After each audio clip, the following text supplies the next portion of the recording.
Good morning. আজকে আমি দেখাচ্ছি আমাদের নতুন রান্নাঘর। দেখো, সবে আমরা এখানে গ্যাস ট্যাস পেতেছি। এবার আমি ফ্রিজ ঢুকিয়েছি। এবার আমি ভিতরে গিয়ে দেখাচ্ছি আমাদের ওয়ার্ড্রপটা এখনও হয়ে ওঠেনি, ওই জন্য টেবিলের ওখানে রাখতে হয়েছে। এটা পুরোটা ওয়ার্ড্রপ হবে, আপাতত টেবিলেই রেখেছি।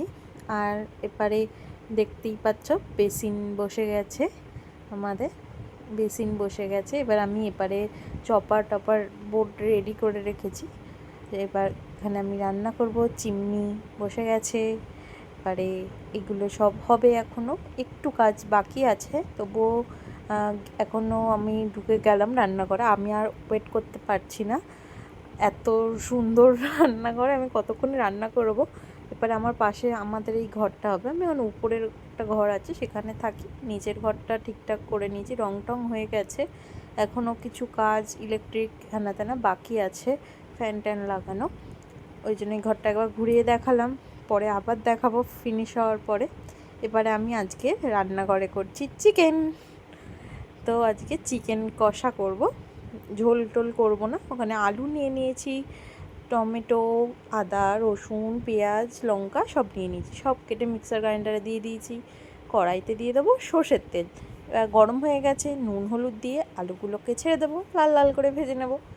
চলো, লাল লাল করে আমি আজকে খুব হ্যাপি। এবারে আমার মিক্সিটাও নতুন আমাদের কেনা ছিল, আমি নতুন ঘরের ওয়েট করছিলাম। এবার আমি মশলা দিয়ে দিচ্ছি পেস্টের মধ্যে, জিরের গুঁড়ো, ধনের গুঁড়ো, হলুদ। এবারে আলুগুলো আমি তুলে রাখছি, মশলাটা এবার তেলের মধ্যে দিয়ে দেবো। ভালো করে মশলাটা একটু কষিয়ে নেব। আর মিক্সার গ্রাইন্ডারটা ধুয়ে আমি এখানে জল দিয়ে দিচ্ছি। এবার ভালো করে মশলাটাকে একটু কিছুক্ষণ কষিয়ে নেব আমি, নিয়ে তারপর আমি মাংস অ্যাড করব। এবার এর মধ্যে আমার দুটো দেয়া হয়নি, সেটা হচ্ছে কাশ্মীরি লঙ্কার গুঁড়ো আর নুন। এই দুটো জিনিস আমার বাকি ছিল দেয়া, আমি এবার দিয়ে দিলাম। ভালো করে মশলাটাকে এবার কষাবো, কষিয়ে নিয়ে দেবো চিকেন।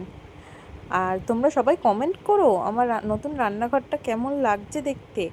আর এরপর আমি চিকেনগুলো ভালো করে ধোয়া এগুলো দিয়ে দিচ্ছি। আমি ভালো করে মশলাটার সাথে কষিয়ে নেব চিকেনগুলো। হলো হতে হতে বলি, কিছু দুরকম নতুনত্ব কিছু জিনিস দেখালাম, যেমন ওয়ালের ঘড়িটা।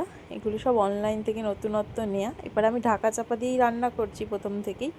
এবারে কষানো হয়ে গেছে, এবার আমি গ্যাসের ফ্লেমটা লো করে দেব, দিয়ে ঢাকনা চাপা দিয়ে দিয়ে আমি চিকেনটা করব। এখানে আমি সেরকম আগে বেশি জল এবারে ইউজ করব না। দেখতে পাচ্ছ অনেকটাই জল চিকেন থেকে বেরিয়েছে, তেল ছেড়ে দিয়েছে। এবার আমরা এখানে আলুগুলো দিয়ে দিচ্ছি, ভাজা আলুগুলো দিয়ে আবার ভালো করে মিশিয়ে নেব। নিয়ে ভালো করে মিশিয়ে আবার ঢাকনা চাপা দিয়ে রেখে দেবো। আর তার মধ্যে আমি এবার একটু করে নেব সামান্য কুসুম গরম জল। আমি জলটাকে ভালো করে গরম করে নিয়েছি। এবার আমি চিকেনের মধ্যে ওই জলটুকু দিয়ে দেব। আলুটা সামান্য সিদ্ধ, দেখতেই পেলে সামান্য জল দিয়েছি আমি, তাও ওটা ভালো করে গরম করে আবার ঢাকনা দিয়ে ভালো করে নেড়ে ঢাকনা দিয়ে দেবো। ব্যাস, আমরা এবার ফোটার জন্য ওয়েট করব কিছুক্ষণ।